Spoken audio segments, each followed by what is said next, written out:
Tout à l'heure, le président du Fonds populaire ivoirien va vous entretenir. Le son, ça va? Ok.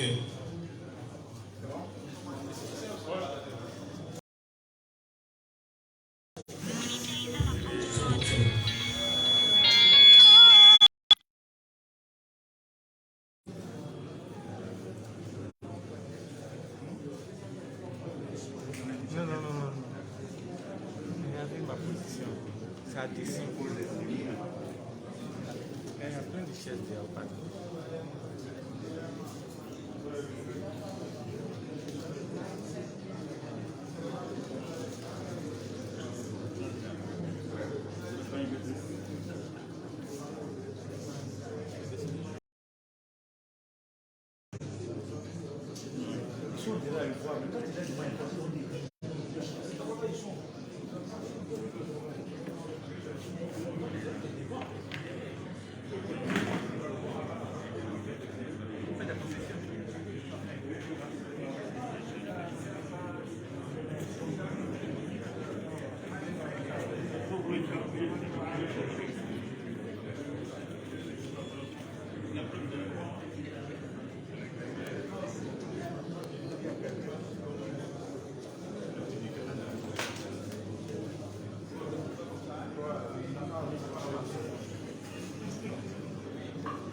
Mesdames et messieurs, recevez maintenant nous accueillons maintenant le président du Fonds populaire ivoirien, le Premier ministre Pascal Affi-Guissé.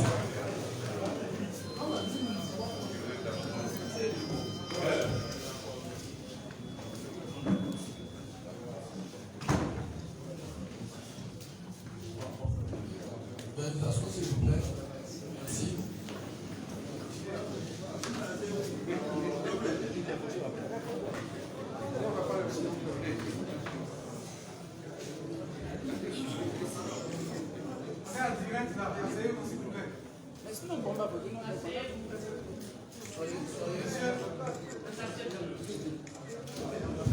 Alors, soyez indulgents.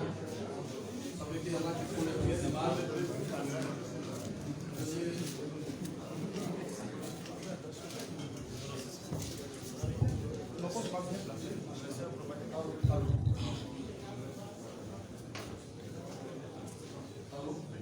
Non, ça va.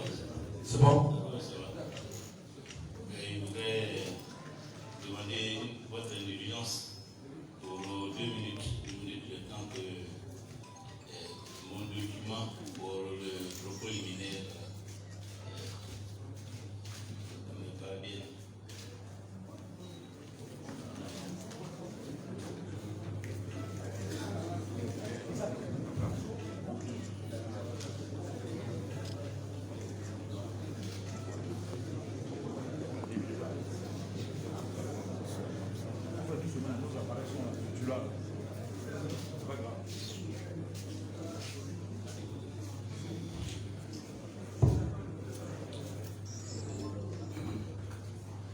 Bien.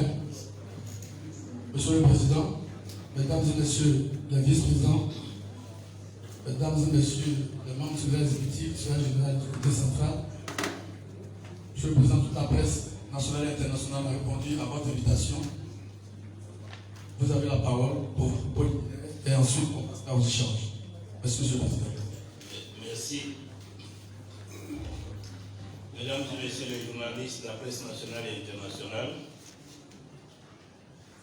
je vous remercie d'avoir répondu nombreux à notre invitation et de l'occasion que vous nous offrez ainsi d'analyser avec vous les événements majeurs de l'actualité politique nationale et de faire connaître à l'opinion notre position, notamment à propos de la décision prise par le président Laurent Gbagbo le 9 août 2021 d'abandonner la bataille qu'il mène depuis 10 ans contre le FPI et de créer un autre parti avec le même contenu. Mais avant tout propos, je voudrais au nom du FPI et à mon nom personnel souhaiter la bienvenue sur sa terre natale au président Laurent Gbagbo. Lui exprimer toute notre compassion pour tant de souffrances endurées durant ces longues années, en même temps que notre fierté pour le triomphe de la vérité et pour son acquittement. C'est l'occasion d'adresser nos vives félicitations et notre reconnaissance à toute l'équipe des avocats du président Gbagbo et du ministre Charles Dégoudé pour les efforts hors du commun déployés pendant toutes ces années afin de faire éclater la vérité et triompher le droit. Nos remerciements s'adressent en particulier à la population ivoirienne qui a vécu au rythme des péripéties de cette longue procédure judiciaire, à la diaspora ivoirienne partout où elle se trouve, pour avoir battu le pavé ces 10 dernières années en vue de faire barrage à l'injustice, à tous les anonymes qui ont vécu dans leur chair, chacun à son niveau, cette grave injustice faite à un homme et à son pays, à toute l'Afrique. S'il avait permis de nous rencontrer, j'aurais exprimé de vive voix au président Laurent Gbagbo notre joie de retrouver parmi nous le compatriote, le compagnon de lutte, le fondateur du FPI. Malheureusement, depuis son retour en Côte d'Ivoire, mes demandes d'audience en vue de lui souhaiter la bienvenue et de lui donner les nouvelles du pays et du parti sont restées sans suite. Au contraire, le 9 août 2021, devant un parterre de cadres de la dissidence regroupés au sein d'un prétendu comité central, le président Laurent Gbagbo a parlé. Certainement trop parlé. Trop.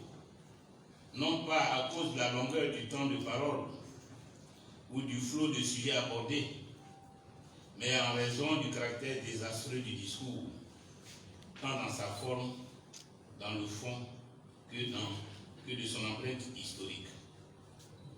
Dans la forme, le père de la démocratie ivoirienne nous a fait vivre un scénario digne des dictatures du siècle passé.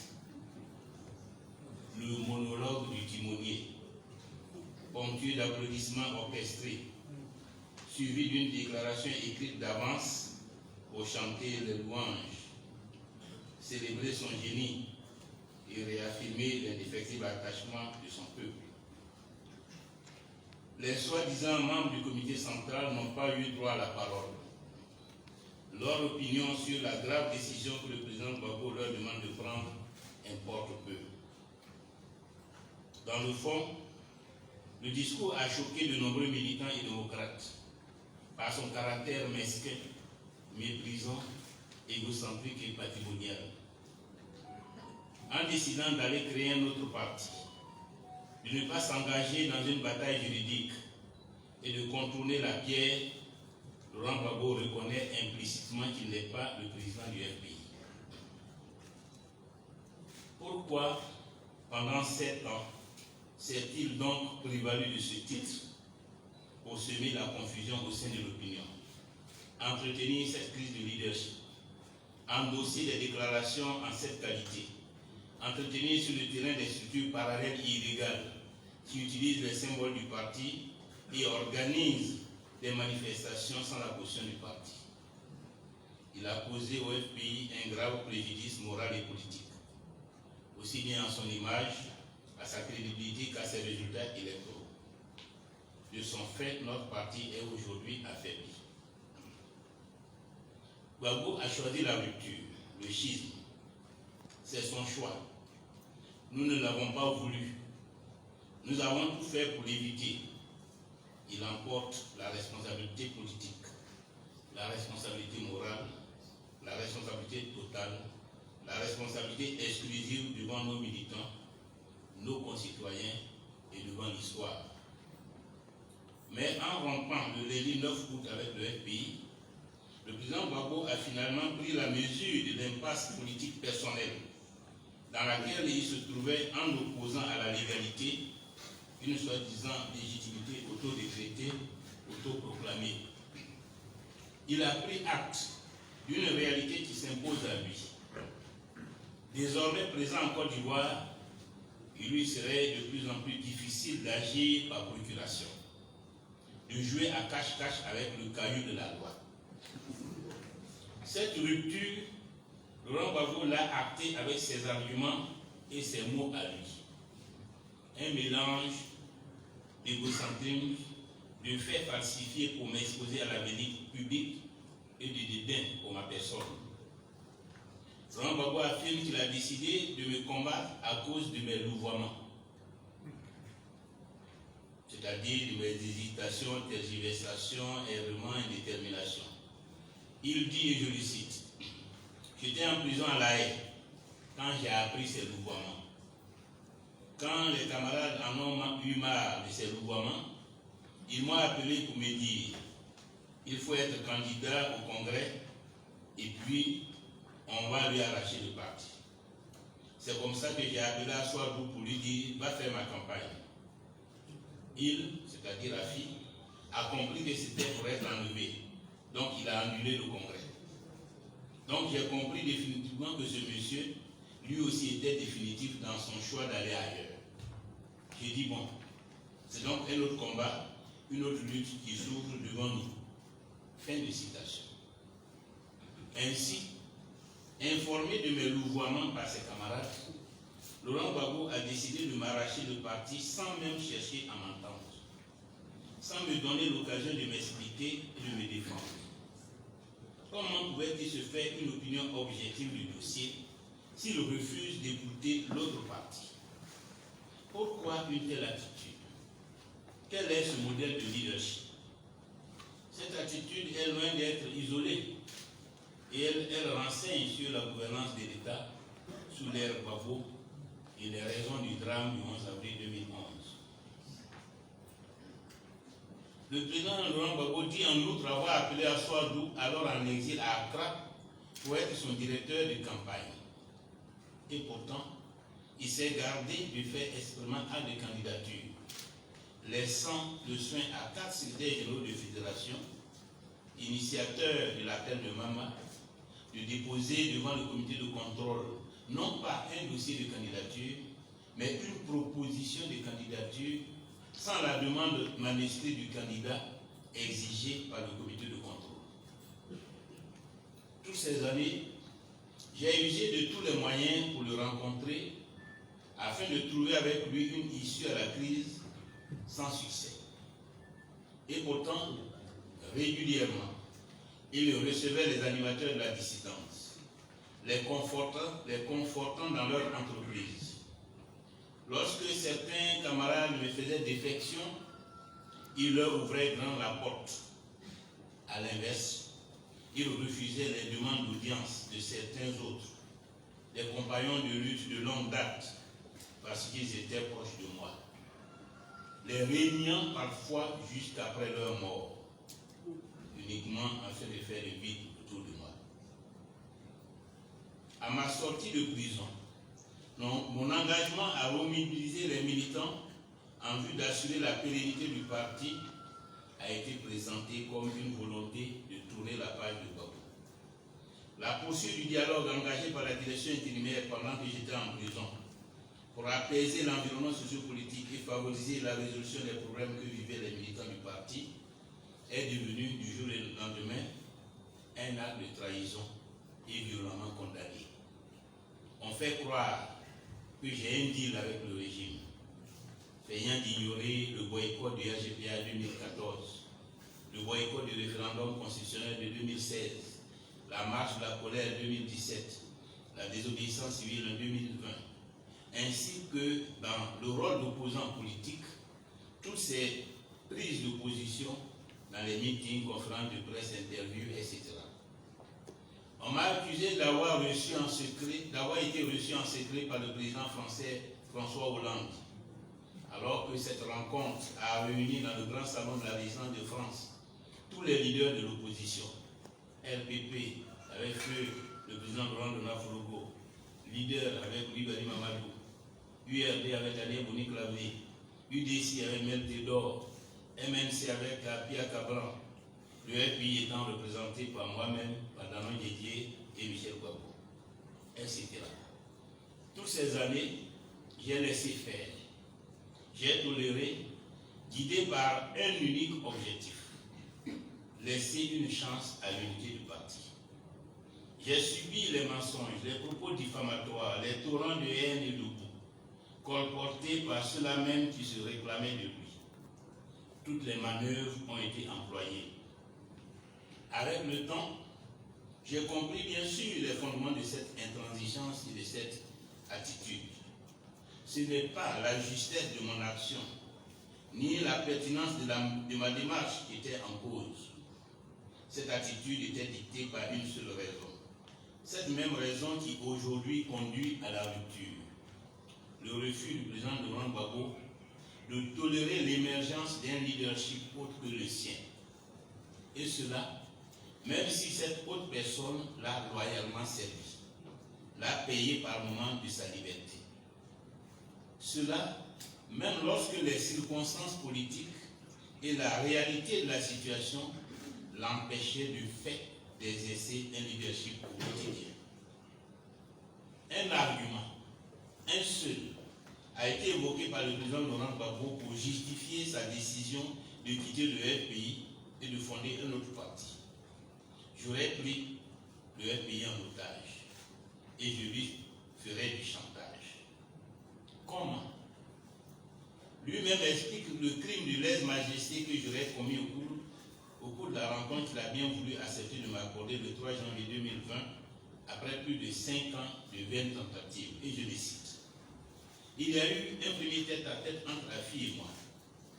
Il a parlé et il a sorti un document où il posait des revendications. Il posait des revendications le concernant lui. C'est-à-dire, s'il donne la présidence du parti, lui, il doit devenir premier vice-président en assurant l'intérim totalement. Alors moi, je l'écoutais. Je l'écoutais. On dirait que ce n'est pas du pays qu'il s'agit. Quand il a fini, j'ai appelé les Aswadou. Je leur ai donné la fille et puis je suis parti à la maison. Mais ma décision définitive était prise. J'ai dit on ne peut rien faire avec lui. Donc c'est à moi qui parle comme ça. Je dis bon, un jour si Dieu le visite, peut-être qu'il laissera tomber sa proie. Mais il n'a pas changé. Fin de citation. Devant les membres et partenaires de l'EDS, Laurent Gbagbo s'est fait plus agressif. J'ai proposé de quitter le FPI, de laisser Afi Nguesson, qui est venu prendre en otage notre parti, que nous avons créé avec la sueur et les emprisonnements. Parce que nous l'avons nommé, il est venu prendre le parti en otage. Et il me donne des conditions. Moi, rire dans la salle. J'ai entendu beaucoup de blagues. Mais des blagues comme ça, je n'ai jamais entendu. Fin de citation.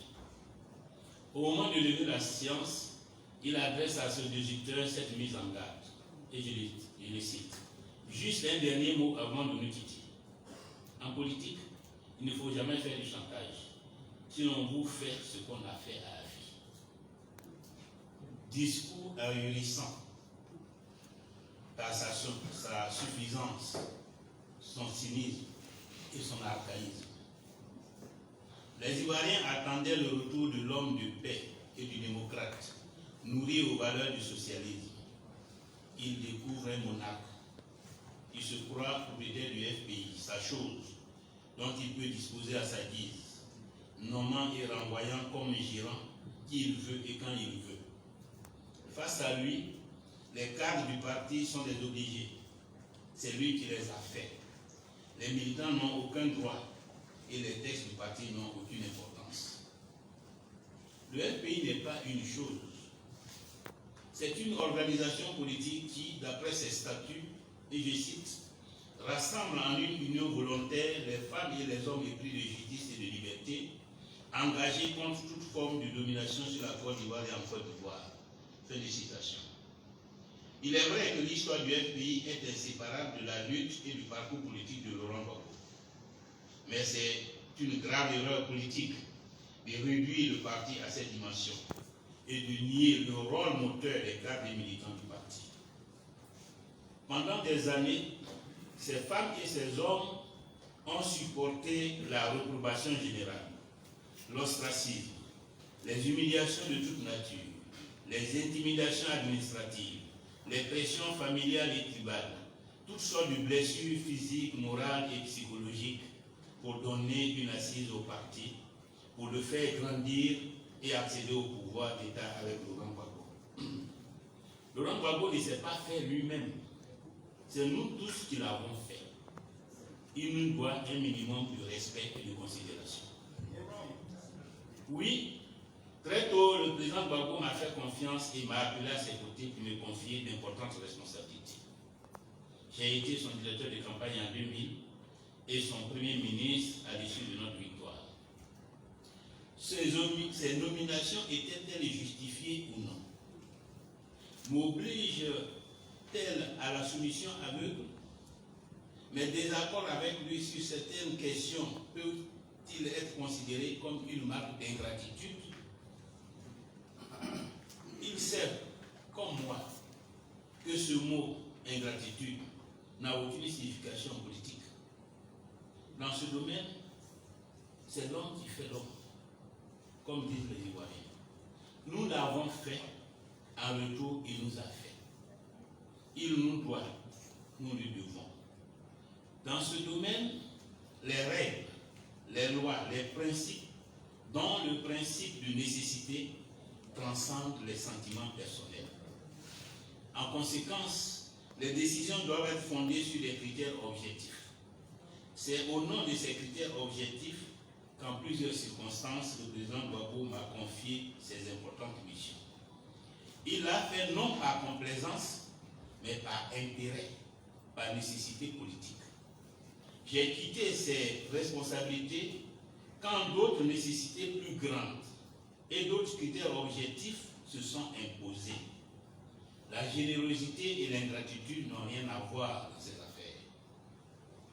Au demeurant, je me considère comme membre fondateur du FPI, au même titre que tous ceux qui se prévalent de ce statut. En 1986, quand je prenais contact avec Simone Gbagbo dans la clandestinité, le parti était en gestation et elle en était la première responsable, pas quelqu'un d'autre. Laurent Gbagbo était en exil en France. Avec Laurent Gbagbo, nous nous sommes rencontrés pour la première fois en novembre 88 à son retour en Côte d'Ivoire. J'étais depuis 2 ans secrétaire général de la base clandestine de l'École nationale supérieure des postes et télécommunications, où j'assumais la fonction de directeur des études et des stages. Le FPI n'avait ni argent, ni poste ou avantage à distribuer, mais des épreuves à supporter et à surmonter. Au nom de mes convictions, j'ai accepté ma part de preuve. J'ai tiré profit de ma position pour apporter au plan humain, matériel et financier ma modeste contribution à la réinstauration du multipartisme et au premier pas du FPI. J'étais là au moment de la déclaration officielle de la naissance du parti. Pendant 15 ans, de 1986 à 2000, j'ai mené toutes sortes de missions d'implantation et d'animation du parti sur mes fonds propres, sans un sou de qui que ce soit. Physiquement, intellectuellement, moralement et financièrement, j'ai donné au parti, comme de nombreux cadres à travers le pays, grâce à qui le FPI est ce qu'il est aujourd'hui. Vouloir faire admettre que le FPI est la propriété privée d'un individu est une tentative d'escroquerie, une imposture. Cette dérive autocratique était observable depuis notre accession au pouvoir en 2000, et particulièrement avec la crise de la rébellion armée de 2002. Progressivement, le président Gbagbo s'était éloigné du parti et de tout ce qui pouvait constituer une entrave à son pouvoir personnel. Parce que le FPI refusait de se taire dans la gestion de la crise, on a créé le CRRD pour tenter de l'étouffer. La LMP a été suscitée pour porter la candidature de Laurent Gbagbo à la place du FPI et pour marginaliser le parti et ses dirigeants dans la conduite de la campagne électorale de 2010. Aujourd'hui, Laurent Gbagbo quitte le FPI parce que le parti lui oppose et lui impose la démocratie, lui refuse l'idolâtrie et le culte de la personnalité. Alors il part pour se tailler un parti sur mesure. Il rêve de vandaliser le FPI et le réduire à une enveloppe vide. C'est faire injure aux militants du FPI que de penser qu'ils sont sans conviction, qu'ils sont des suiveurs. Laurent Gbagbo nous oblige à choisir entre l'autocratie et la démocratie, entre le passé et l'avenir. Il nous demande d'abandonner l'héritage de tant d'années de lutte, de sacrifices et de victoires, et de le suivre dans une nouvelle aventure pour sa seule gloire, à nos risques et périls.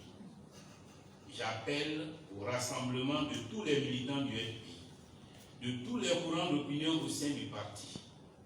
Restons fidèles à nos convictions, à notre histoire. Faisons le choix de l'avenir. Alors je m'interroge avec vous. Qu'avons-nous fait de la confiance que les Ivoiriens nous ont accordée en 2000? La réalité, dans toute sa crudité, est que nous avions le pouvoir et que nous avons perdu le pouvoir. Ce n'était pas une fatalité. On ne peut pas en attribuer la seule responsabilité aux autres. Nous avons perdu le pouvoir parce que notre intelligence des situations, notre sens stratégique n'ont pas été à la hauteur des défis auxquels nous étions confrontés. Nous avons commis des erreurs de jugement sur le désarmement, sur la commission électorale indépendante notamment. Nous n'avons pas su entendre les appels à la vigilance et les discours de lucidité. La victoire du président Gbagbo devant la CPI est une joie pour chacun d'entre nous. Qu'il soit désormais notre adversaire ne change rien à cela. Mais si nous voulons aller de l'avant, nous ne devons pas nous méprendre. Il ne s'agit en aucun cas d'une réhabilitation de son action au titre de président de la République. Il ne ramène pas le Front populaire ivoirien au pouvoir. Il ne ressuscite pas davantage les morts. Il ne console pas les familles endeuillées. Et nous serions les uns les autres très mal inspiré de considérer qu'il nous donne le droit d'être hautains, suffisants, et de proposer aux Ivoiriens de replonger dans le même film d'horreur. Ce n'est pas, ce ne serait jamais ma ligne et ma démarche. Ma ligne et ma démarche sont celles de la renaissance de notre parti au service de l'alternance pour une nouvelle espérance. De ce point de vue, même si une rupture peut s'apparenter à une forme de deuil, elle comporte aussi une dimension libératrice, puisque toute notre énergie sera désormais consacrée à ce projet que nous allons présenter aux Ivoiriens. Si nous voulons reconquérir le pouvoir d'État, nous devons changer de logiciel. Dans cette nouvelle page de l'histoire du FPI, nous sommes désormais dépositaires de l'héritage, de l'histoire, des valeurs de la gauche. La renaissance de notre parti passe par une modernisation de sa pensée, de son organisation, de sa gouvernance. Nous nous y appuierons. Nous saurons retrouver le fil interrompu de cette confiance dont les Ivoiriens nous ont autrefois honorés. Dans ce combat pour l'alternance, je prendrai toutes mes responsabilités. Je les ai d'ailleurs toujours prises. Je continuerai de me battre pour les valeurs de démocratie et de progrès que nous avons toujours partagées. Le comité central qui vient de se réunir a entériné la rupture. Il me met en mission désormais pour mener ce combat de la renaissance et de la modernisation du FPI au service du progrès et de la démocratie en Côte d'Ivoire. La rupture a ceci de salvateur que nous consacrerons désormais notre énergie à l'essentiel. Dans quelques semaines, nous nous retrouverons lors d'un congrès extraordinaire. D'ores et déjà, chacun d'entre nous est en réalité en mission pour décrypter, expliquer sur le terrain à nos concitoyens les enjeux de cette renaissance, pour remobiliser le Front populaire ivoirien en vue de la reconquête du pouvoir en 2025. Vive le Front populaire ivoirien pour une Côte d'Ivoire prospère, fraternelle et solidaire. Je vous remercie pour votre écoute.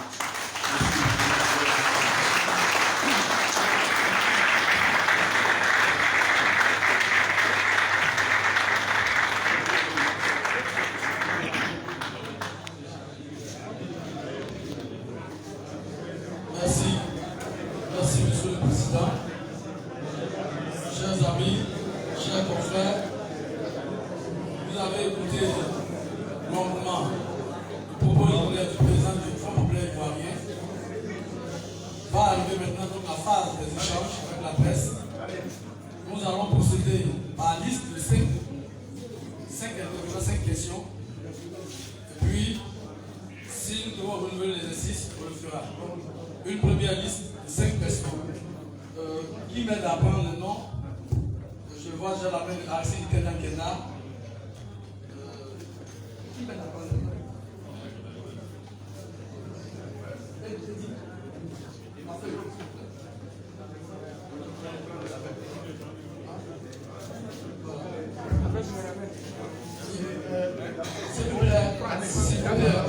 S'il vous plaît, c'est vous. S'il vous plaît, j'ai vu Aristide Tidiane Oula, Event News. Oui.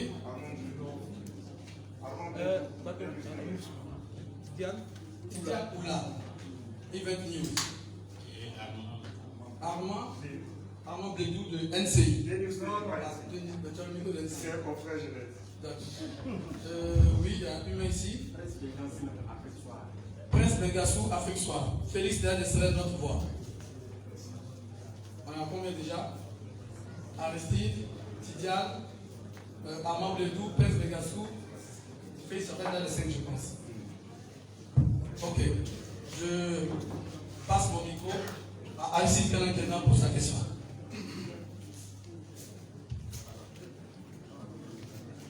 Bonsoir Président, bonsoir à tous et à toutes.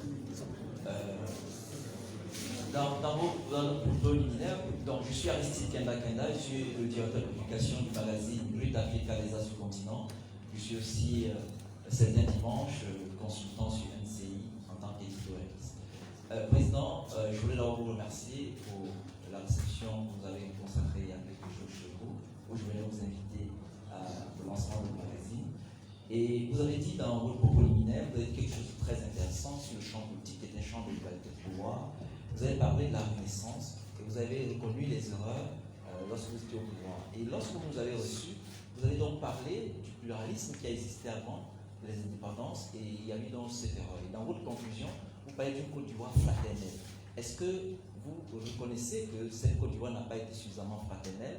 Aussi, je voulais aussi poser la question de savoir, sur le plan idéologique, vous êtes un parti de gauche, c'est quelle renaissance, qu'est-ce que vous apportez dans la renaissance en termes idéologiques? Merci.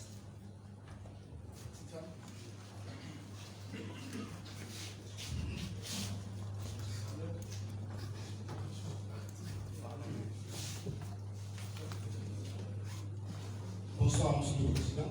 Je suis Tidiane Akoula, directeur de publication de la Web TV et même News TV basée à Paris. Tout à l'heure, vous avez révélé, je vous pose encore la question, vous avez révélé que lors de vos échanges à Bruxelles, vous avez proposé, ou du moins le président Bamon a dit, vous lui avez proposé d'être le vice-président et de décider la présidence. Est-ce que c'est vrai?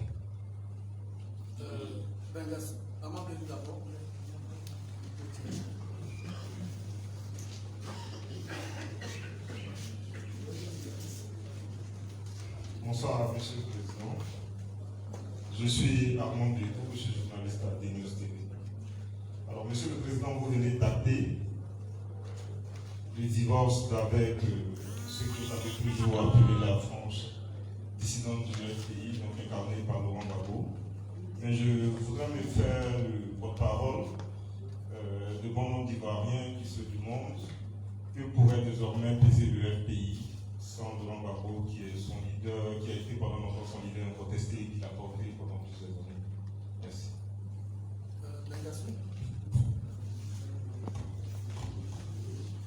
Bonsoir, Monsieur le Président. Je suis Prince Bengasso du site d'information en ligne Afrique Soir.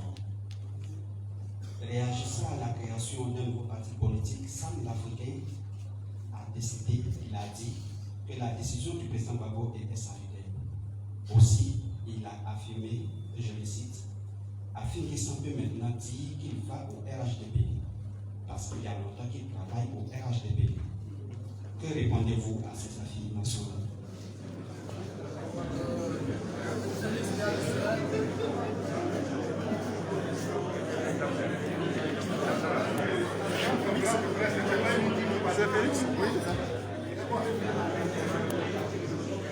Merci, Monsieur le Président du Front populaire ivoirien. Je suis Félix Théa, district journaliste. S'il vous plaît, une minute. S'il vous plaît, une minute.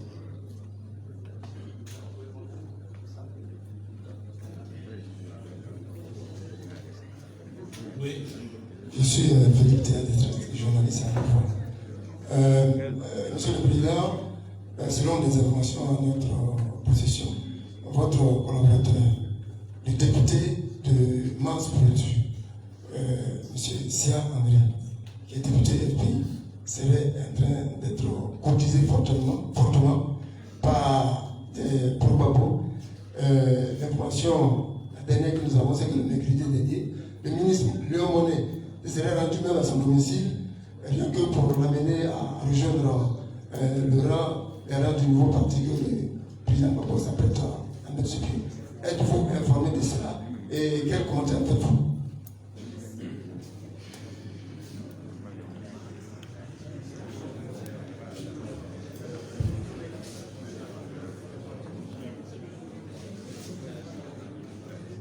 Merci à tous nos confrères, Monsieur le Président. Quand même, les 5 premières questions. On va pas je suis pas très abondante. Merci. La première question, M. Nkenda. Je ne sais pas pourquoi, mais Nkenda, chez moi, c'est l'araignée.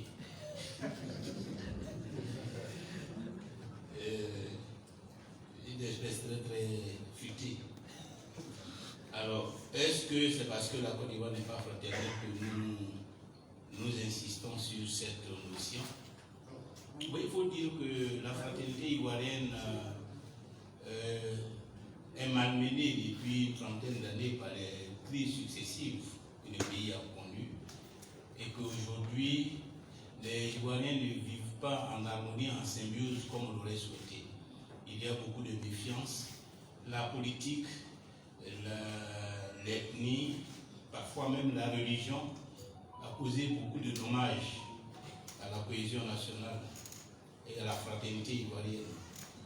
C'est un chantier important dans le cadre de la réconciliation, parce que nous ne pouvons pas devenir une très grande nation, une nation forte, capable de relever les défis auxquels le pays est confronté, si nous ne réglons pas cette question de la cohésion, de la fraternité, de manière à ce que nous soyons ensemble, solidaires, au-delà de nos spécificités, de notre diversité, de nos divergences d'opinion philosophiques ou religieuses. Il faut qu'on se considère d'abord comme frères et sœurs.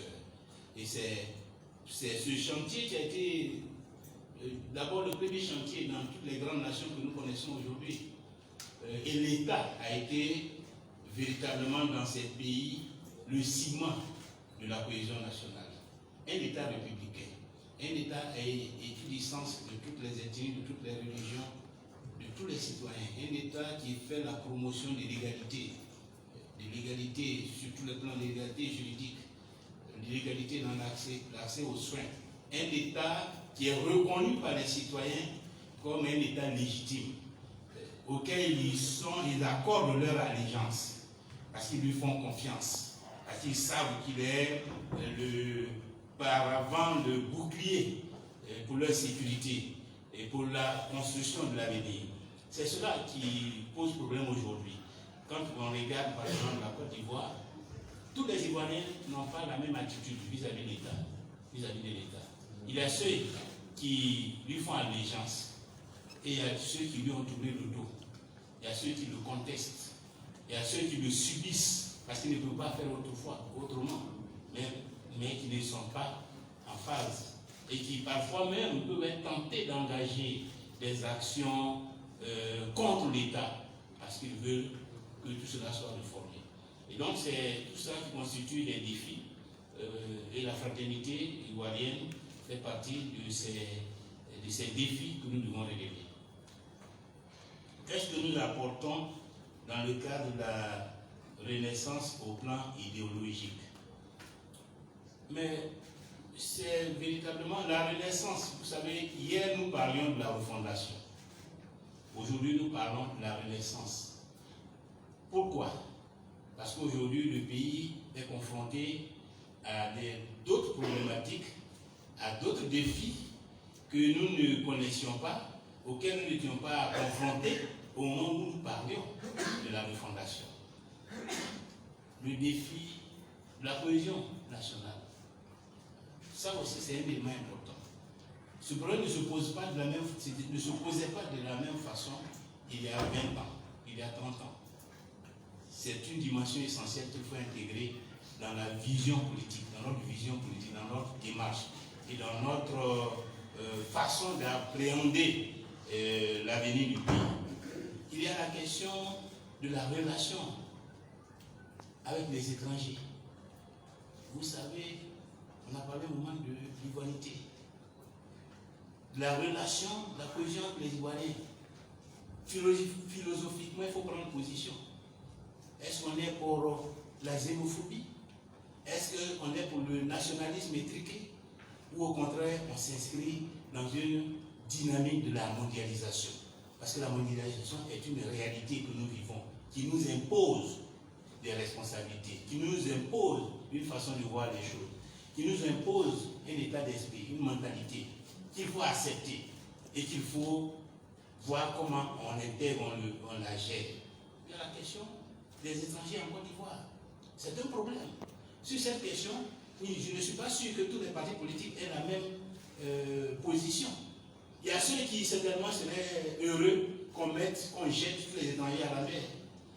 Il y a nous qui sommes un parti internationaliste, un parti qui s'inscrit dans une dimension de la mondialisation et qui savons que ce phénomène est un phénomène historique. que de tout temps, depuis l'Antiquité, il y a eu toujours des étrangers dans d'autres pays.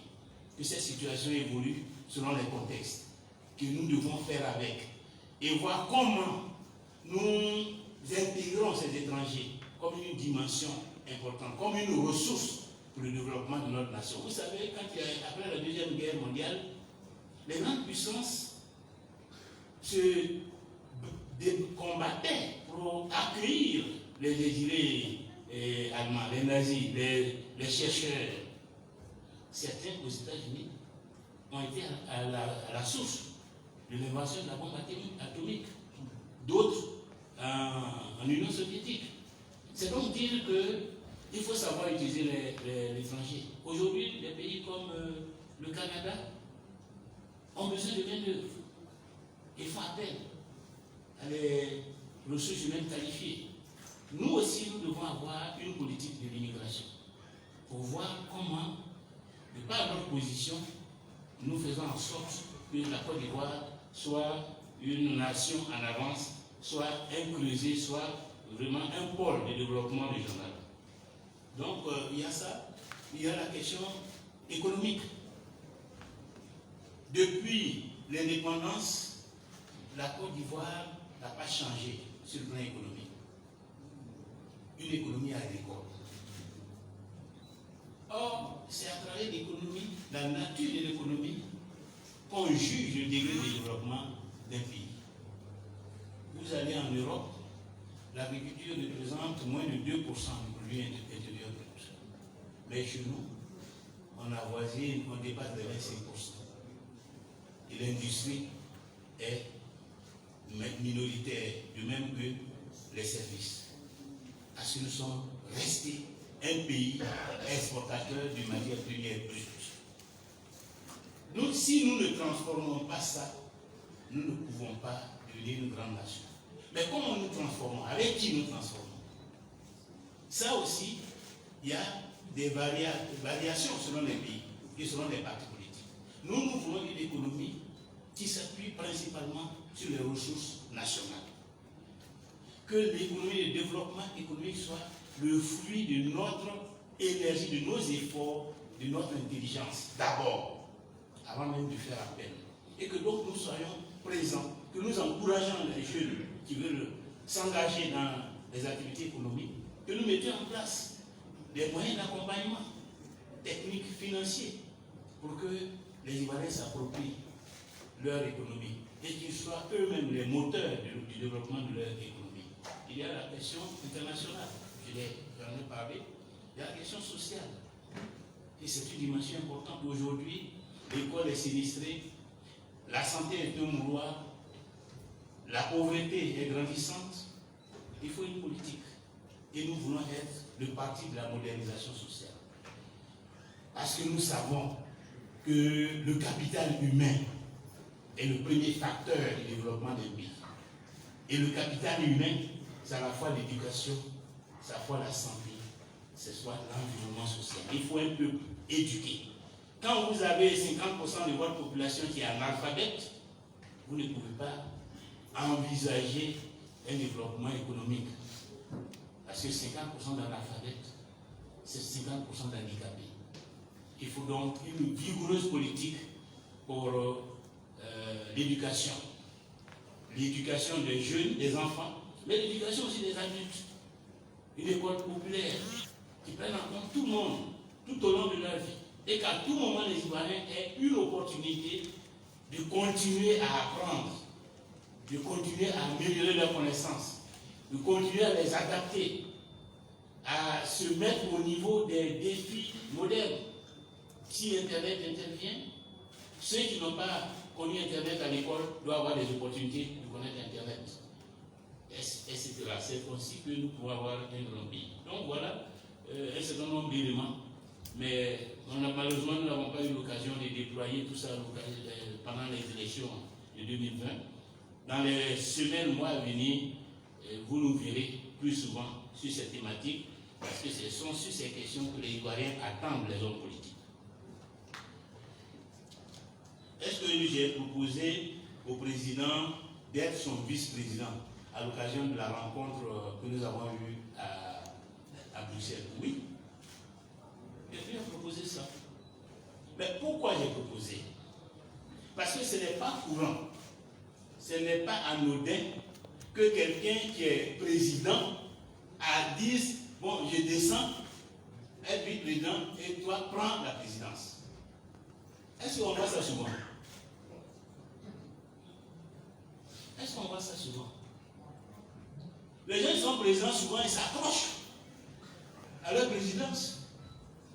Et ils se débattent. Et le président Gbagbo lui-même s'est accroché.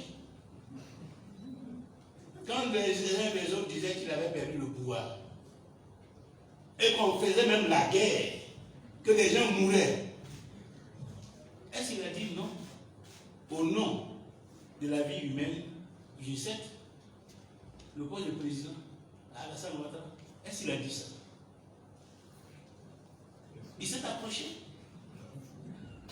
Il a accepté que les gens meurent autour de lui. Que tous ses partisans fuient le pays. Que toutes leurs maisons soient détruites. Que ceux qui n'ont pas fui, on les arrête pour les envoyer en prison. Ce n'est pas ce qu'il a fait. Alors pourquoi il peut considérer que c'est une insulte que je lui dise, prends le poste de président, que moi je vais me contenter de vice-président? Pourquoi? Pourquoi il n'a pas dit la même chose à Alassane Ouattara?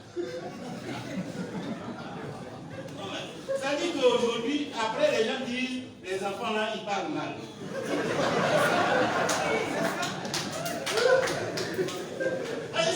C'est ça le problème en Afrique. C'est ça le problème en Afrique. Ah ouais, la fille, il parle mal. Mais c'est quelqu'un qui fait en sorte qu'on lui parle. Comme on dit chez nous, c'est la mauvaise façon de frapper un enfant là, qui entraîne sa mauvaise façon de pleurer. Qui lui a proposé ça? Mais pourquoi je l'ai fait? Parce que pour moi, l'unité du FPI passait au-dessus de tout.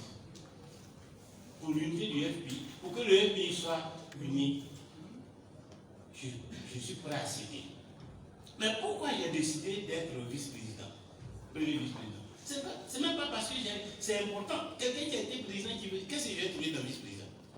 Après avoir été président, et donc être le porte-parole, le porte-flambeau, être dans tous les forums. Tu sais que le vice-président, c'est pas toi le président. Mais pourquoi? Parce que c'est une condition de l'unité. On veut mettre tout le monde ensemble. Il faut d'abord que nous deux, là, on se mette ensemble. Nous deux, on se met ensemble. Et parce que nous deux, on est ensemble, mes partisans vont venir, tes partisans vont venir, et on va être tous ensemble. C'est tout.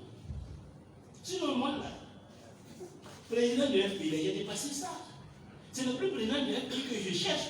Je cherche le président de la République de Côte d'Ivoire.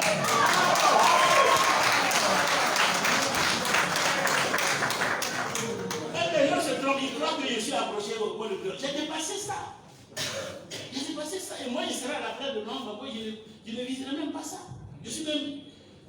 Figurez-vous qu'en 2013, quand je suis sorti de prison, le professeur Albert Tegoyere, père à son âme, est venu ici. Je ne sais pas si c'est le président Ouattara qui l'a amené en mission.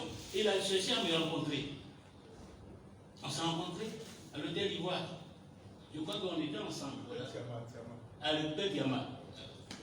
Et la question qu'il m'a posée, si Gbagbo revient, qu'est-ce qu'il va faire? À ce moment, Gbagbo était à l'âge. Qu'est-ce qu'il va faire? Je n'ai même pas hésité. J'ai dit, s'il vient, il va faire la réconciliation. Que je ne vois pas le président Gbagbo, après tout ce parcours et puis tout ça, aller encore s'engager dans un débat partisan. Les gens vont lui dire ceci, lui aussi va dire que je crois qu'il a dépassé ça. Donc, moi, je suis convaincu que s'il vient, il va faire la réconciliation parce qu'il a tout fait, il a tout vu. De manière à ce que demain, si Dieu le rappelle, ce soit la Côte d'Ivoire entière, dans sa diversité, qui l'accompagne. C'est ce que j'ai dit. Sans hésiter. Parce que en 2013, j'étais convaincu de ça.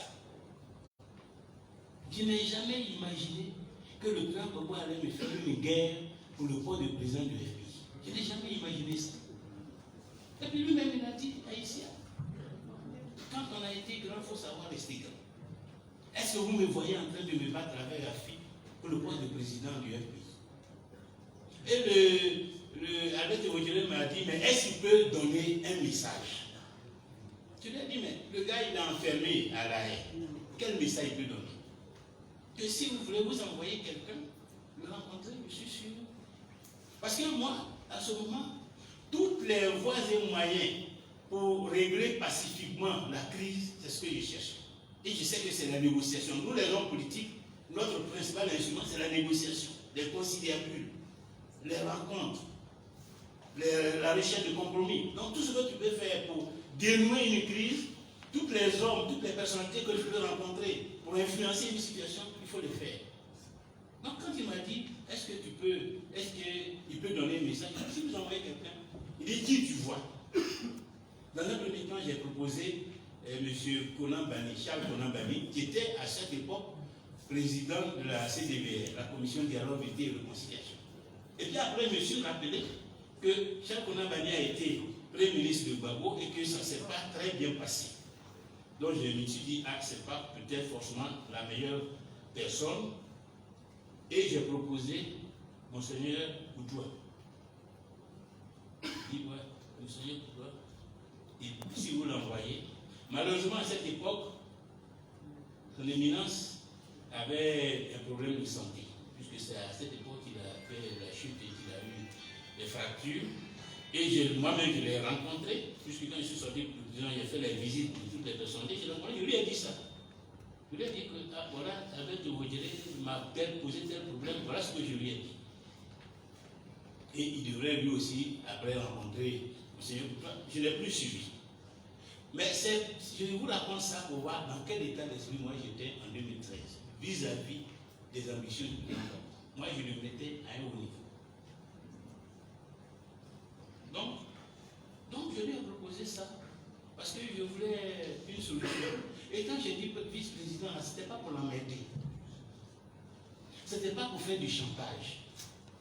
Mais pour dire, si on est ensemble, ça va faciliter l'unité. Parce que, imaginez, on dit on fait l'unité, on dit Gbagbo est président, et puis on ne voit pas Fi. On ne le voit pas dans l'organigramme. Il a disparu. Est-ce que les Ivoiriens même, les simples Ivoiriens même, ils vont se poser des questions? Et ils ne vont pas croire en la sincérité de cette unité. Tout ce qu'ils vont dire, c'est que Gbagbo a éjecté Afi. Mais peut-être que ça peut être un honneur pour toi, parce que peut-être que c'est ce que tu veux. Mais ce ne sera pas ce qui va fonder l'unité du pays. Donc dans cette affaire d'unité, le malentendu, c'est ça, avec Gbagbo. C'est que lui, ce n'est pas l'unité du FPI qu'il cherche, mais la reddition d'Afi et de son camp. La reddition d'Afi et de son camp. Mais est-ce que notre reddition, ça fait l'unité? On est dans un parti politique. On n'est pas deux États qui se font la guerre. Même deux États qui se font la guerre, ils arrivent parfois à des compromis, à des accords pour mettre fin à la guerre. Ils ne se battent pas jusqu'à ce qu'un des pays capitule. Et donc voilà pourquoi on n'a pas pu s'entendre, qu'il a trouvé cela comme un crime de lèse-majesté. Le fait de dire, bon, si tu prends la présidence, je vais être le vice-président. Comme tu es ici, que pour le moment tu n'as pas encore la possibilité de venir en Côte d'Ivoire, j'assure l'intérim jusqu'à ton retour. Est-ce que si je dis ça, j'ai insulté?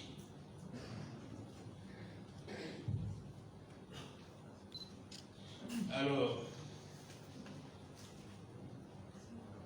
les Ivoiriens se demandent ce que pèsera le pays sans Laurent Gbagbo. Mais cette question, moi, je peux la ramener à que pèse la démocratie en Côte d'Ivoire. C'est à cela que je le mets. Parce que la crise que nous vivons, c'est la crise, au FPI, c'est la crise de la démocratie. Et le problème que le président Gbagbo pose en disant je me mets à côté là, c'est un test de la maturité démocratique au sein du FPI. Un test. Est-ce que vous avez, dans le parti où vous êtes là, est-ce que vous êtes là-bas par conviction ou bien vous êtes là-bas parce que je suis là-bas? Vous testez ce chemin là, et puis il va voir. Quels sont ceux qui vont aller? Ceux qui vont aller, ce sont ceux qui n'ont pas de conviction, qui suivent un individu, qui suivent une personne, et qui vont là où la personne va. Et ceux qui vont rester, ce sont les militants. Ceux qui sont dans un parti par conviction, dans le respect des règles que le parti s'est donné, et qui vont voir passer les dirigeants. Hier, Gbagbo, aujourd'hui, Afi, après-demain, Kenda, etc., etc. C'est tout. Donc, c'est un test de la maturité démocratique. Moi, j'ai mené le combat pour la démocratie et je me suis engagé par rapport à mes convictions démocratiques. Quand je suis avec Gbagbo, là, c'est pas parce qu'il est grand, il est bêté, il est beau, c'est pas pour cela, c'était par rapport aux idées. Sinon, je suis issu d'une région qui était originellement 100% PDC. Et quand je m'engageais en 1986, mon grand frère même était maire PDC. Il a très mal pris le fait qu'il me soit retrouvé au Front populaire ivoirien. On a été brouillé pendant 10 ans. Mais je suis resté. À ce moment, ce n'était pas que le FPI au pouvoir, si je rentre, je vais avoir des postes, je vais avoir des avantages. Le FPI même était dans la clandestinité, c'était un parti clandestin en 1986. Mais j'ai pris ce risque par conviction. Donc, et c'est pour ça qu'aujourd'hui je suis libre de parler. C'est pour ça que je suis libre de parler, parce que les risques là, je les ai pris depuis toujours. Et si j'ai pris ce risque vis-à-vis de Oufoué, comme on dit chez nous, moi je suis libre, parce que je veux marcher sur la base de ma valeur et de mes convictions. Celui qui pense que je vaux quelque chose et que je peux apporter quelque chose, bon, on marche. Celui qui ne veut pas marcher avec moi, il n'a pas de problème. Donc moi, la question, par exemple, où les gens disent, oh bon, celui-là va partir, celui-là va partir, moi, je ne me pose pas cette question. Les gens sont libres d'aller. Les gens sont libres d'aller où ils veulent. S'ils choisissent l'autocratie, ce serait seulement dommage pour la Côte d'Ivoire. S'ils choisissent le sentimentalisme, ce serait seulement dommage pour la Côte d'Ivoire. Parce que je sais que ce n'est pas dans l'autocratie, pas dans le sentimentalisme que la Côte d'Ivoire va relever les défis. Ce n'est pas dans la complaisance, dans la soumission aveugle. Ce n'est pas avec des gens sans colonne vertébrale, des gens qui rentrent devant d'autres hommes. Ce n'est pas avec ça que l'Afrique va sortir de la misère et de la pauvreté. Avec des gens debout, qui savent assumer leurs convictions, qui savent défendre, qui savent perdre, mais qui cherchent à gagner aussi. Moi, je suis là, aujourd'hui, là, si même je suis seul, ça me dit pas. Solitude, là, je connais ça depuis. Quand j'ai rentré au FPI, j'étais seul. Donc je connais la solitude. Et en politique, celui qui a peur de la solitude ne va nulle part. Celui qui a peur de la solitude, il va rentrer seulement là où il y a du monde. Mais tu ne brilleras pas. Tu n'apporteras rien. Tu seras dans les rangs. Moi, je veux marquer l'histoire. Je veux ouvrir les voies. Même là où les gens pensent qu'il n'y a pas de chemin, là, on va ouvrir le chemin.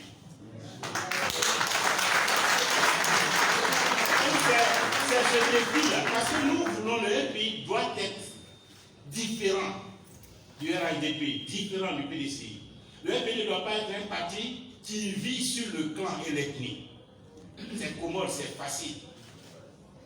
On contrôle le clan du centre. C'est facile, on présente, on est élu. On contrôle le plan du Nord, on n'a pas besoin de programme, on n'a pas besoin de décliner une vision, on est élu.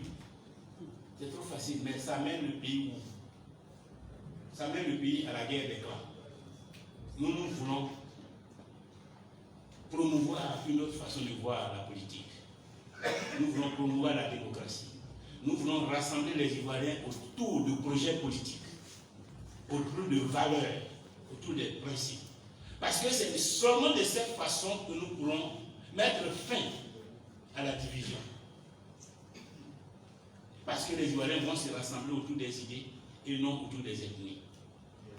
Et vous allez voir ensemble les gens du Nord, de l'Est, de l'Ouest, dans la même formation politique. À partir de ce moment, il ne peut plus se faire de guerre ethnique. Et donc, c'est vrai qu'aujourd'hui, nous avons une position minoritaire par rapport aux élections législatives. Mais notre ambition, c'est que ce que nous représentons, ce que nous portons, imprègne toute la Côte d'Ivoire. Et c'est ce combat-là que nous allons mener. Donc, le FPI fait son parcours et nous allons tous regarder ce que cela va donner. Mais quand je regarde la grande mobilisation de ce jour, je considère que nous avons déjà gagné ce parcours.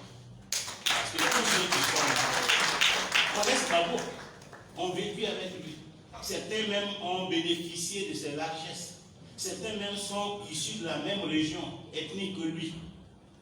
Mais ils sont là parce qu'ils sont des combattants de la démocratie.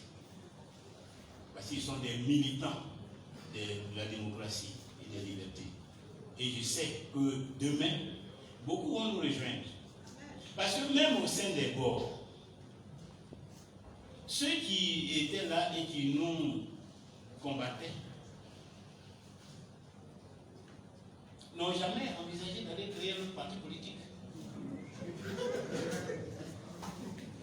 Ils sont attachés au FPI. Donc par rapport à ce que Gbagbo leur propose, les contradictions entre nous vont devenir secondaires. Et je suis sûr que nous allons nous retrouver. Parce que la contradiction principale c'est aujourd'hui, est-ce que je pars à l'aventure ou bien est-ce que je reste au FPI et je trouve un compromis avec mes amis? Et je suis sûr que beaucoup vont choisir de trouver un compromis avec nous plutôt que d'aller à l'aventure. Alors, Centre africaine dit que la décision de Laurent Gbagbo est salutaire et que maintenant il peut aller vers la LDP.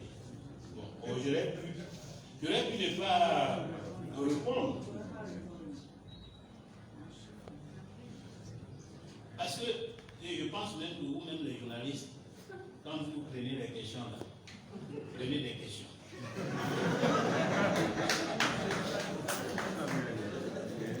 Une question, c'est celle qui est posée par quelqu'un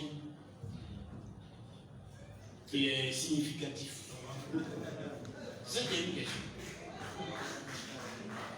Mais le problème, c'est qu'ici en Afrique, bon, cette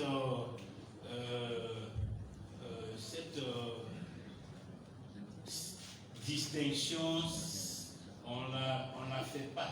Mais en Europe, on ne donne pas la parole à n'importe qui. Oui, oui. En Europe, les journalistes ne donnent pas la parole à n'importe qui. Ils donnent la parole à des gens qui représentent quelque chose dans la société.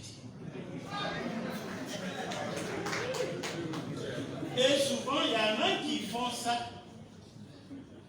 Comme ils ne représentent rien dans la société, ils font ça pour qu'on les voit. Ils font preuve d'impertinence pour qu'on s'intéresse à eux. Mais on ne s'intéresse pas à quelqu'un parce qu'il est impertinent. On s'intéresse à quelqu'un parce qu'il a quelque chose à apporter au pays. En termes de pensée politique, en termes de vision politique, en termes de projet politique, en termes de valeur. C'est à ce moment-là qu'il faut s'intéresser. Mais parce que quelqu'un insulte, il dit n'importe quoi et puis on va lui tendre le micro. Qu'est-ce que vous voulez faire? C'est pour aller, c'est pour faire, c'est pour promouvoir. Alors, Félix, il y a des rumeurs autour de si André. Ce sont des fausses rumeurs. Si André était ici au secrétariat général, mais vous savez, il peut parler. Si André, c'est un vieux militant, le quitter, aller, c'est loin de lui. Je pense même que si des gens devaient partir, il sera parmi les derniers. Pour dire que ce n'est même pas dans sa tête. Donc, ceux qui sont là, ça fait 7 ans, même 10 ans, qu'ils avaient l'occasion de partir, de rester. Hein. Et ils sont restés. Donc, je ne vois pas, je ne dirais pas que personne n'ira, mais pour le moment, quand je regarde le parti, et puis le secrétariat exécutif que nous avons réuni mercredi, secrétariat général le jeudi, et ce samedi, comité central, les camarades sont droits dans leur botte. Les camarades savent qu'ils ont fait un parcours avec Gbagbo, ils n'ont rien contre lui, mais ils sont des militants du pays, ils restent là où ils étaient. Et donc, si André n'est pas parti, mais je sais aussi qu'il va avoir tout ça. Vous avez parlé du ministre de Monnaie qui va démarcher. Ah oui, parce que dans l'autre camp, je ne crois pas qu'il y ait la sérénité. Je ne crois pas du tout qu'il y ait la sérénité parce que ils se sont lancés un défi. Ils se sont lancés un défi. Et donc, il faut que, d'une manière ou d'une autre, ils trouvent des voies et moyens pour relever le défi. Donc, ils vont faire appel à toutes les ressources possibles. Les pressions, les intimidations, aller peut-être parler à des parents qui disent à leurs enfants, bon, ceci, ils les menacent. Ils vont faire tout ça comme au vieux temps du parti unique. Parce que de toute façon, ils ne croient pas à la démocratie. Donc, ils n'ont pas un problème de dire laissons les gens se décider librement d'être votre pays ou bien de venir avec nous. Ils vont le faire.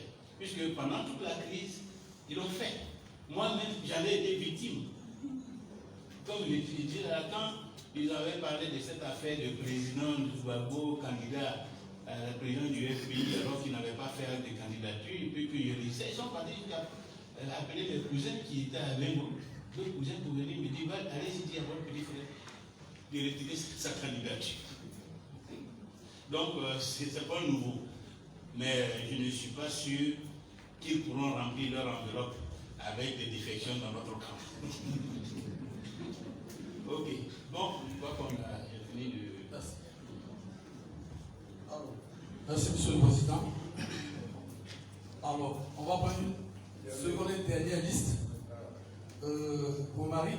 Il y a une main. Oui. Karamoko Mamadou. Karamoko Mamadou.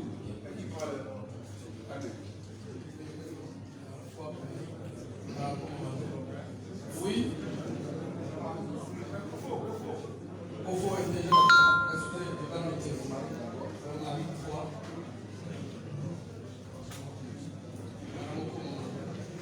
Ofo.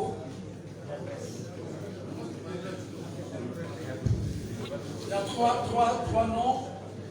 La liste va être close. Elle est close. Vous dites? Je n'ai pas bien compris. Non. On va laisser les autres aussi.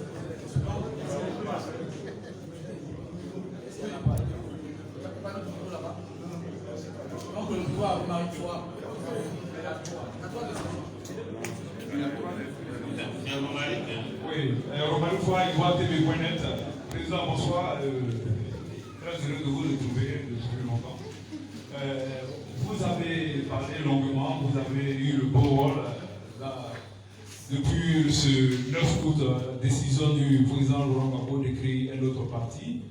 Mais moi, je voulais savoir, avant la chute du président Gbagbo le 11 avril, quelle était la nature de vos rapports pour qu'en si peu de temps, cela s'est détérioré et que vous en arrivez à une opposition où vous allez maintenant essayer de parler d'union. Et dans votre discours, vous êtes plein de l'égocentrisme du président Laurent Gbagbo.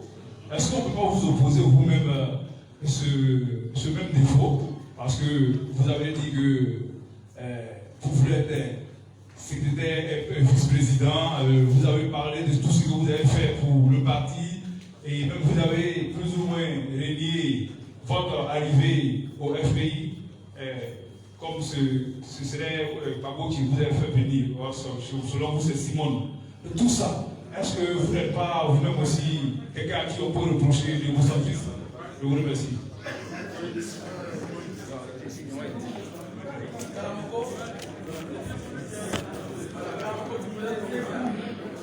Merci, Président. Moi, c'est Mamadou Karamoko de la rédaction Le Débat Ivoirien. De la rédaction Le Débat Ivoirien. Mamadou Karamoko de la rédaction Le Débat Ivoirien. Président, je cite au cours du discours du président Laurent Gbagbo, quand il rencontrait ses partisans, il a dit Afi, il est dans autre chose. On nous a envoyé Afi, on peut nous envoyer quelqu'un d'autre. Cela sous-entendrait que vous avez un deal avec le pouvoir en place ou avec l'extérieur. Ça, c'est ma première question. Ma deuxième question, Président, quel est le contenu de l'enveloppe que le président Laurent Gbagbo vous a laissé?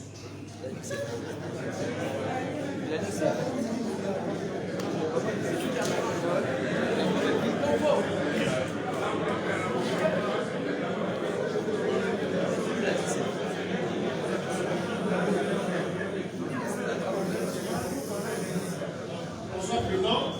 Je suis Koufo, journaliste.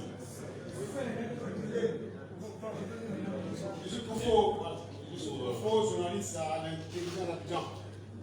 Alors, ma première question est parce que le président Laurent Gbagbo, dans son discours, on sent qu'il a tourné la page à Fingissa. Est-ce qu'aujourd'hui, le président Fingissa peut nous dire si entre Gbagbo et lui, c'est définitivement fini, ou est-ce qu'il entend encore essayer quelques rapprochements? Secondo, il y a des jeunes qui sont proches de vous,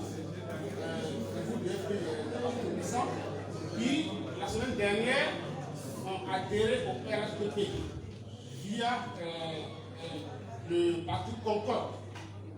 Et ils appellent ça Concorde RHDP. Les jeunes ont donc dans ça. Alors, quel commentaire est-ce que vous faites de ça? Est-ce que ça n'atteste pas le fait que les gens disent que vous êtes avec un deal avec le pouvoir?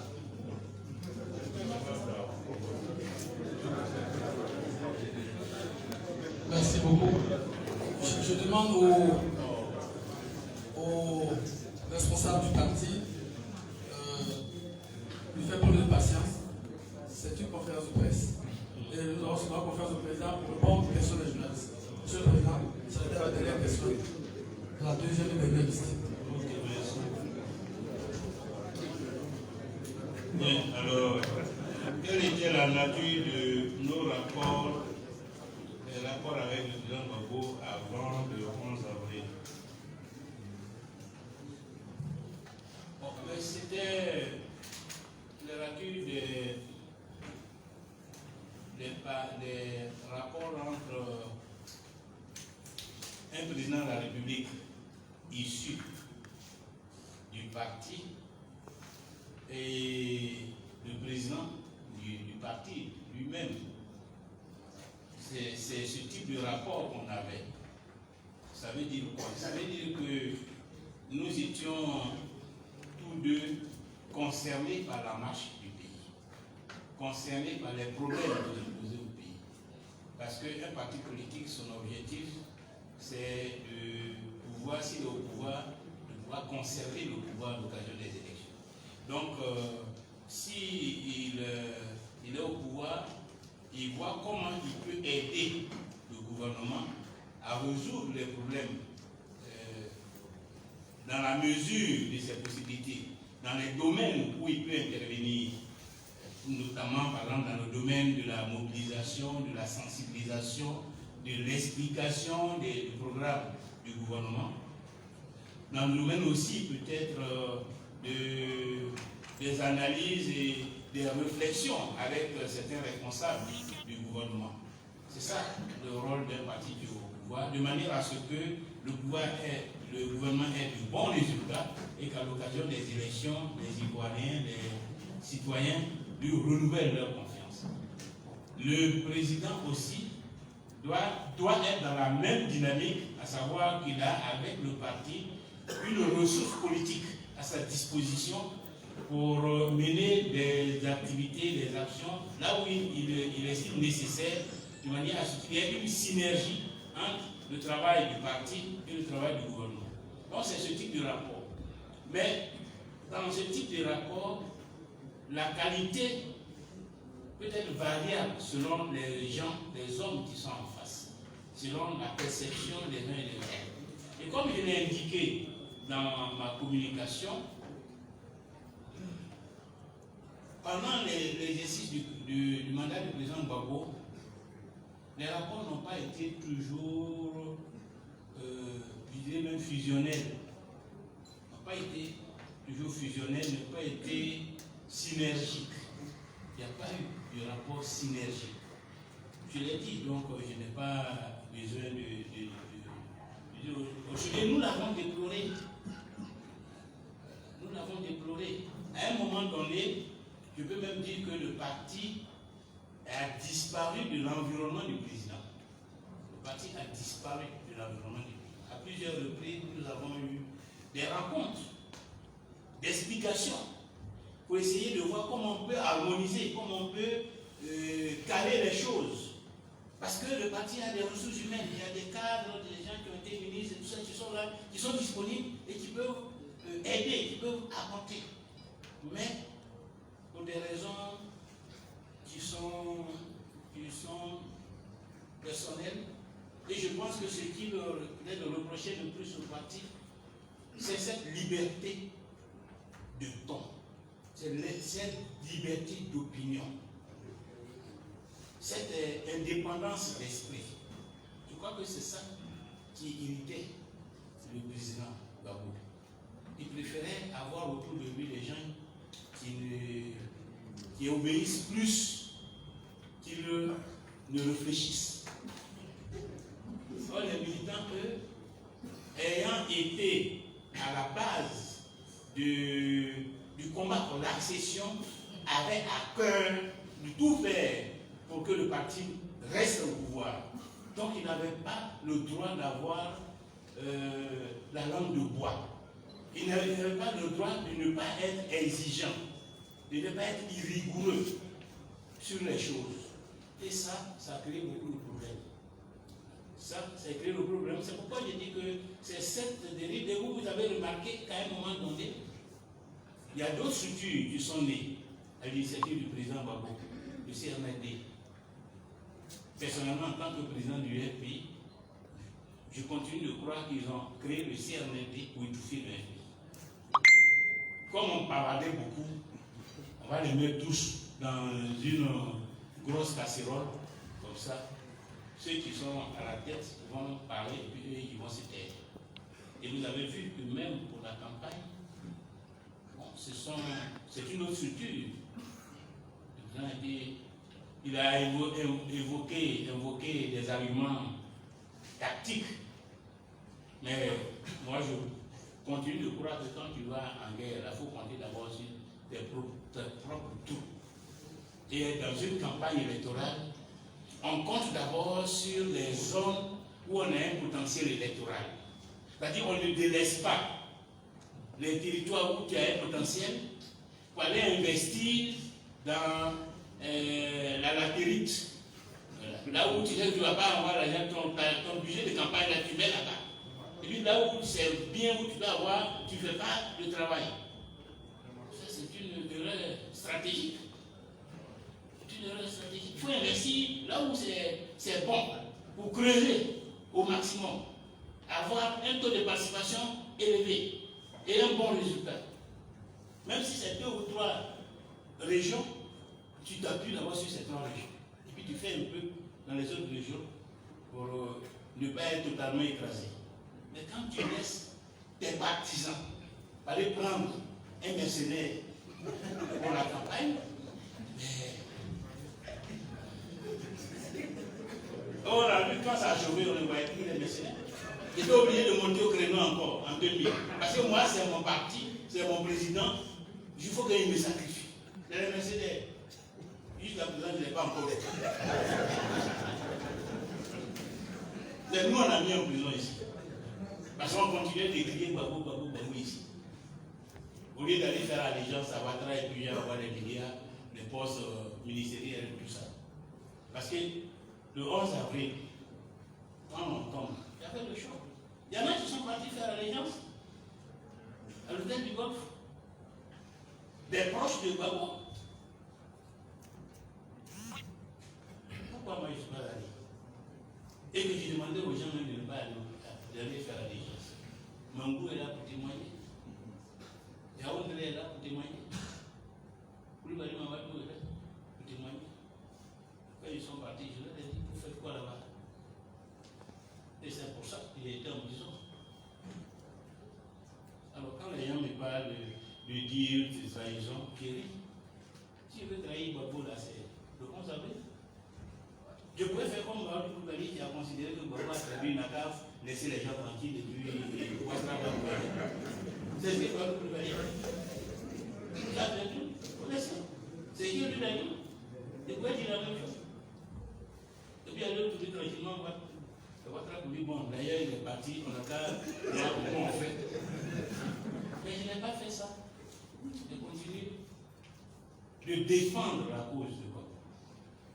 Ne serait-ce que même pour le principe. Donc c'est... Voilà le rapport. Moi, j'ai essayé dans la mesure du possible de rester loyal. J'ai essayé. Et même aujourd'hui, là, je n'oublierai pas. Parce qu'on n'a pas de problème personnel. On a des problèmes politiques. Donc, sur le plan personnel, là, moi, je n'ai aucun problème. Hein. Demain, si je suis à Mama, je vais aller chez lui. Et puis, bon, si m'invite, on va manger. Puis, on va parler. Il va me demander, bon, comment va le FBI? Je vais lui expliquer. Moi aussi, je vais lui demander, mais comment va ton parti? Il va m'expliquer. Parce que ça n'a rien à voir. Il ne faut pas créer de confusion. Il ne faut pas créer de confusion. Nous, là, on n'a pas d'aigreur vis-à-vis de Gbagbo. On n'a pas d'aigreur. Et on n'oublie pas que nous avons quand même passé une bonne partie de notre parcours politique ensemble. Qui sait, si demain on va faire une alliance avec son parti pour accéder au pouvoir, parce que l'exemple de l'ADEMA et du RPM est là. Le RPM sorti de l'ADEMA au Mali. Mais après, quand IBK a gagné, il a gouverné avec le RPM, jusqu'à ce que leur gouvernement soit renversé par la jeune militaire. Donc en politique, il faut prendre acte de ce qui se passe, il faut rester fidèle à ses convictions, il faut mener sa barque, mais il ne faut pas avoir d'ailleurs vis-à-vis des uns et des autres. Non, il nous a quittés, vraiment, on va en découdre. Comme certains le font chez eux, où ils parlent sans retenue et ils disent des choses, bon, ce n'est pas nécessaire. On peut faire des critiques. Cela, des critiques objectives, il n'y a pas de problème, on est des hommes politiques, il faut l'accepter. Mais sans les attaques personnelles, ce n'est pas nécessaire. Alors, n'est-ce pas qu'on peut m'opposer aussi l'égocentrisme? Oui, c'est possible. L'égocentrisme, là, ça y est, dans nous tous. Donc, et même, je peux même dire que tout leader a une part d'égocentrisme. Tout leader politique. Celui qui n'en a pas, il ne peut pas être un leader. Mais il faut savoir gérer, il faut savoir ménager, il faut savoir limiter. Il ne faut pas écraser les autres. Il ne faut pas que ce soit exubérant, il ne faut pas que ça saute à l'œil, il ne faut pas que ça agresse les gens. Il ne faut pas que ça agresse les gens. Dans certaines circonstances, vous allez montrer, il faut que vous vous contrôliez en permanence. Que vous contrôliez en permanence pour que si vous voyez que ça commence à déborder, que vous avez des attitudes un peu gênantes, vous pouvez corriger. Parce qu'il faut ménager, vous êtes avec des hommes, il faut toujours ménager leur susceptibilité, leur dignité. Parce que c'est comme ça qu'ils peuvent eux-mêmes te respecter. Parce qu'ils voient bien que malgré ta position, tu tiens compte d'eux. Tu tiens compte d'eux, tu te mets à leur niveau. Tu ne leur imposes pas tout. Qu'il y a des choses, même tu connais la réponse, mais tu fais semblant, tu leur poses la question, ici, comment on fait? Et puis c'est eux qui te disent, on va faire ça, on va faire ça. Et tu guides les gens pour converger vers ce que toi déjà tu sais. Et comme ça, ils ont des sentiments qui ne sont pas inutiles. La décision, là, ils croient que c'est eux qui ont pris, alors que toi, tu as pris ça avant même de quitter la maison. Donc, ils doivent être un peu manipulateurs aussi. Voilà. Et comme ça, les gens sont à l'aise, ils ne se sentent pas frustrés, puis vous avancez. Mais quand quelqu'un te demande une chose, et puis tu dis, ah, bon, c'est à moi, tu demandes ça. Lui, là, c'est pas bien. Parce que souvent, tu n'as même pas besoin de ça. Il ne faut pas être trop susceptible. Il ne faut pas considérer qu'on t'a manqué pour un oui, pour un non. Et puis tu montes sur tes ergots.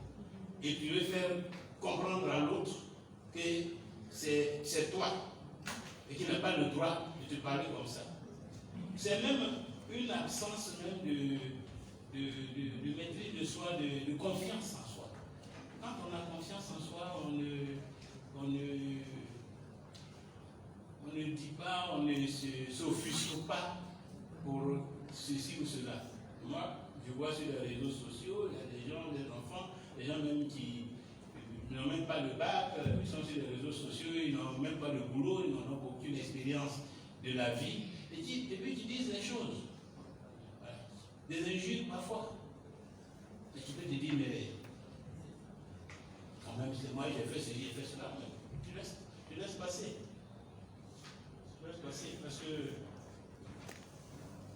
alors, la fille, elle est dans autre chose. Mais je suis dans autre chose. Je ne suis pas dans sa chose. Je suis dans autre chose. Et il faut l'assumer. Parce que si je n'étais pas dans autre chose, je n'aurais pas eu la rupture. Je suis dans une chose et puis lui aussi il est dans autre chose. S'il dit que je suis dans autre chose, c'est que lui aussi il est dans autre chose. Ça, c'est une évidence. Parce que, vous savez, en Côte d'Ivoire, et surtout avec les corps, le problème qu'on a en Côte d'Ivoire, c'est qu'il y a des gens qui s'autoproclament la référence. Ils sont imbus de leur personne, parfois ils ne connaissent rien, ils ne comprennent rien. Et puis ils sont compliqués, et se disent, et ils se promènent, et ils écrivent comme s'ils sont la référence. Si tu ne fais pas comme eux, tu as trahi. Si on peut même te mettre au poteau, il faut te mettre au poteau. Qui n'acceptent même pas la différence. Ils n'acceptent même pas la différence. Ils sont intolérants. Donc ils ne peuvent pas être des démocrates. Parce qu'ils prônent la pensée unique. L'attitude unique. En France, là, il y a des gens qui veulent même qu'on chasse tous les étrangers, des partis politiques, qui s'ils arrivent au pouvoir, ils vont durcir les conditions d'immigration. Et ici, eux-mêmes, ils chassent. Mais les gens, les autres partis les respectent. Les autres partis les respectent. Il y a des partis qui sont pour une alliance serrée avec les États-Unis. Les autres partis les respectent. Chez nous ici, si tu ne fais pas comme X, tu es un traître. Si tu ne penses pas comme eux, tu es un traître. Si tu n'es pas souverainiste, tu es un traître. Mais pourquoi? Toi, tu veux être souverainiste. Et laisse-moi le droit d'être ce que je veux. Pourquoi tu ne veux pas reconnaître mon droit d'être ce que je veux? Moi, je peux même dire que moi, je souhaite même, enfin, je dis ça, que même un bon, on n'a qu'à donner des terres aux Chinois, on n'a qu'à donner ceci. Ça, c'est ce que je veux. Et c'est les Ivoiriens qui arbitrent. Quand il s'agit de choisir, je lui ai dit, ah, lui, d'ici s'il vient au pouvoir, il va donner 100 000 hectares de terre pour que les Chinois viennent faire l'agriculture. non, pas question. Moi, je ne veux pas que même 1 mm² de terre soit cédé à un étranger. Mais c'est leur droit. C'est comme ça qu'ils voient la vie. C'est leur idéologie. Il faut respecter. Et puis faire, toi, la promotion de ta vision. Pour qu'au moment des élections, les Ivoiriens habitent. Pourquoi tu te promènes partout pour le traiter de traite, de vendu, de ceci, de cela? En politique, personne n'est vendu. Hein? Personne n'est traite. Chacun défend ses intérêts. Chacun défend sa vision. C'est ça. Chacun défend ses intérêts, chacun défend sa vision. Et donc, c'est ça le vrai problème avec les corps. Donc, je suis dans autre chose. Et pour moi, autre chose dans laquelle je suis, c'est la démocratie. C'est la renaissance. C'est les valeurs social-démocratiques. C'est à cause de ça que je suis rentré en politique.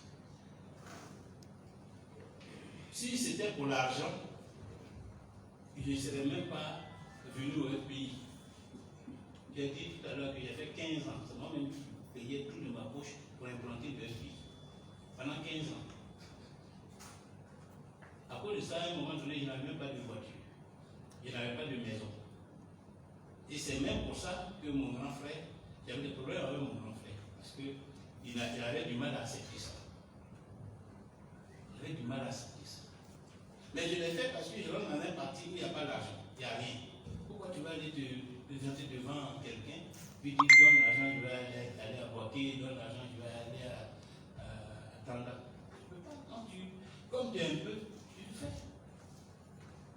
La campagne municipale et législative 2090, je vais financer moi-même.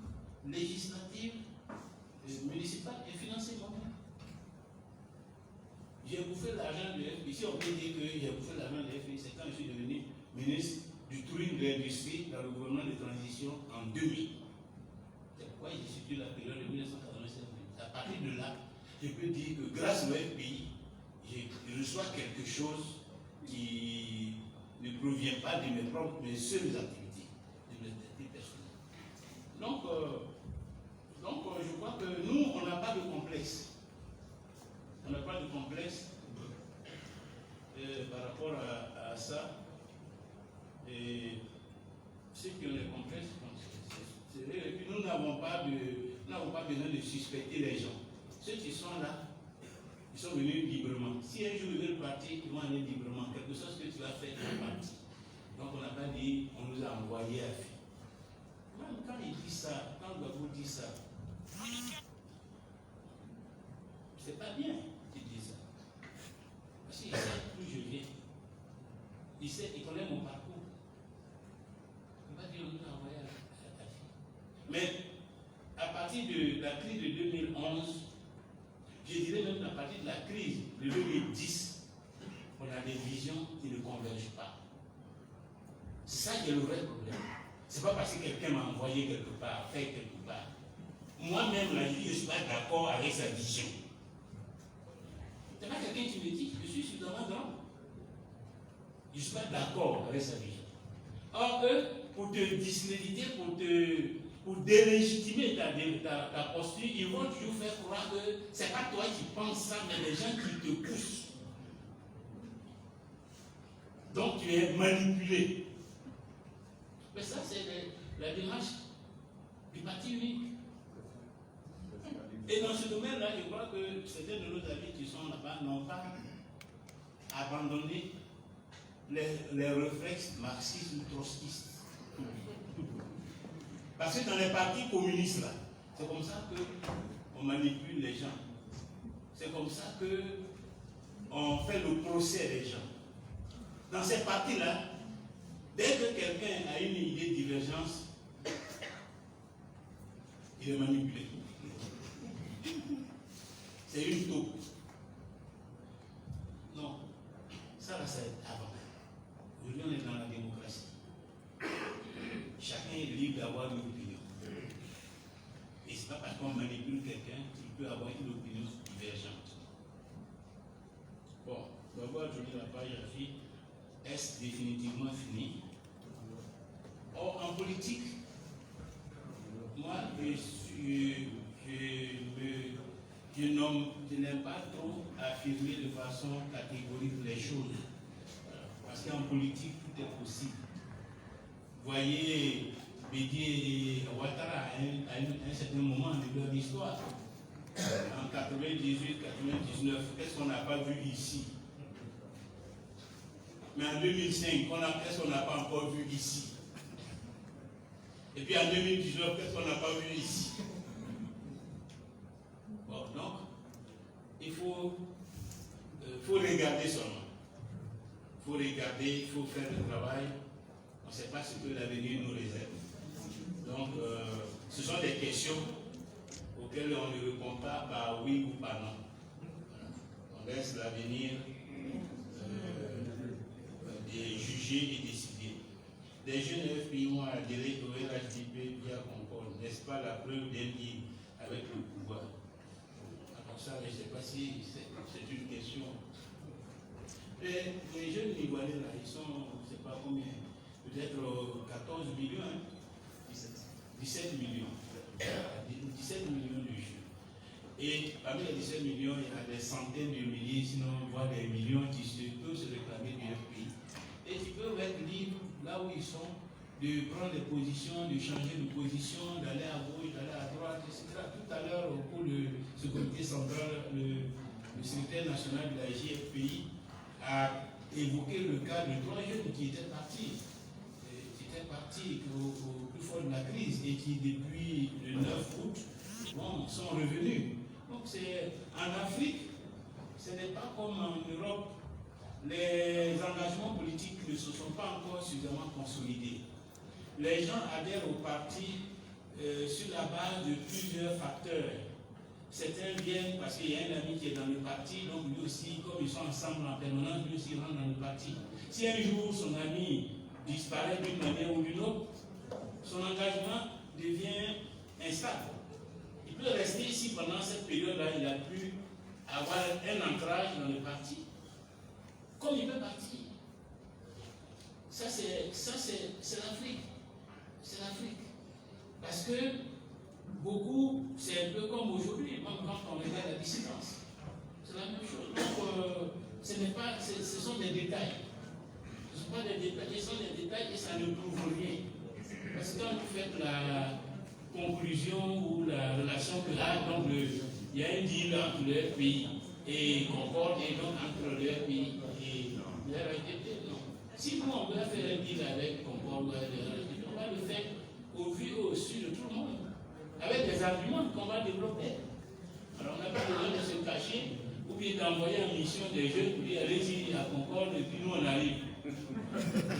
On n'a pas besoin de ça. Voilà. Donc pour le moment on n'a pas de deal avec qui que ce soit.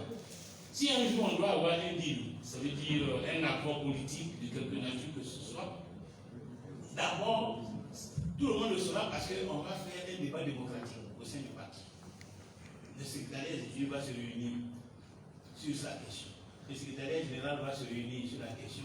Le comité central va se réunir sur la question. Et s'il faut même aller en convention en fonction de la portée politique de cet accord qu'on veut créer, de son importance stratégique.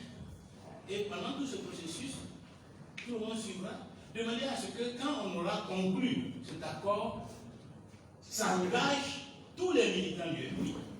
Donc le président du parti seul ne peut pas se cacher pour aller signer un accord avec quelqu'un et dire que c'est le parti engagé. Un pays que je connais là, si tu fais ça, ils vont te chasser. Donc je crois avoir répondu à toutes les questions. Donc je vais conclure. Le contenu, l'enveloppe. Ah, la nature de l'enveloppe. Le contenu. Le contenu est consistant. Le contenu de l'enveloppe, c'est 30 ans. C'est 30 ans de combat politique pour la démocratie en Côte d'Ivoire. C'est 10 ans de gouvernance de ce pays, parce que c'est le vrai pays, même si c'est dans des conditions difficiles. C'est des centaines actuellement. Donc, quand on a fait le point, on est autour de 650 fédérations sur l'ensemble du territoire. Donc c'est aussi des millions de militants et de sympathisants qui jusque-là ont été perturbés, démobilisés par la crise. Et cela se reflète dans les taux de participation aux élections. En général, tous ceux qui boycottent les élections jusqu'à présent, ce sont les électeurs, majoritairement les électeurs du Front populaire ivoirien. Vous avez vu les dernières élections, même législatives, à Abidjan, les taux n'ont rarement dépassé 20%. Dans les communes comme Cocody, c'est 14, 15%, 17%. Et ces taux-là n'ont pas varié depuis la crise de 2010-2011. C'est la même chose sur l'ensemble du territoire. Donc on a un potentiel politique. Et c'est ça le contenu de la loi. Et quand Gbagbo lui-même dit qu'il veut vider, c'est parce qu'il sait qu'il y en a beaucoup. Qu'il y a beaucoup. Maintenant, le problème, c'est est-ce qu'il pourra vider? C'est ça le défi.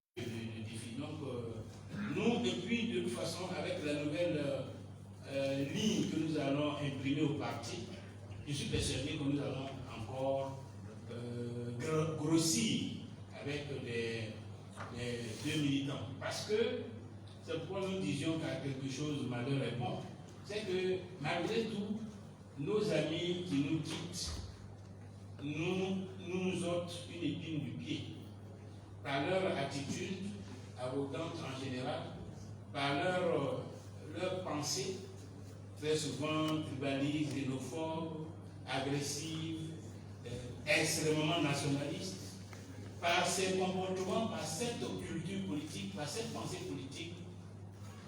Quelque part, ils isolent le Front populaire ivoirien. Ils isolent le Front populaire ivoirien. Ils empêchent surtout la jeune génération d'adhérer. Parce que les jeunes aujourd'hui sont décomplexés, ils ne sont pas dans ça. Ils ne sont pas dans ces extrémismes. Ce sont des gens qui ont fait des études au Japon, aux États-Unis, en Europe, un peu partout, et qui sont ouverts à la modernité. Et qui veulent avoir un parti qui a des idées modernes, mais pas un parti trop crispé, trop extrémiste, trop enfermé sur lui-même, qui est tout le temps dans des tensions politiques avec les autres. Tout ça, ça nous éloigne. C'est un cadre du Front populaire ivoirien. Or, cette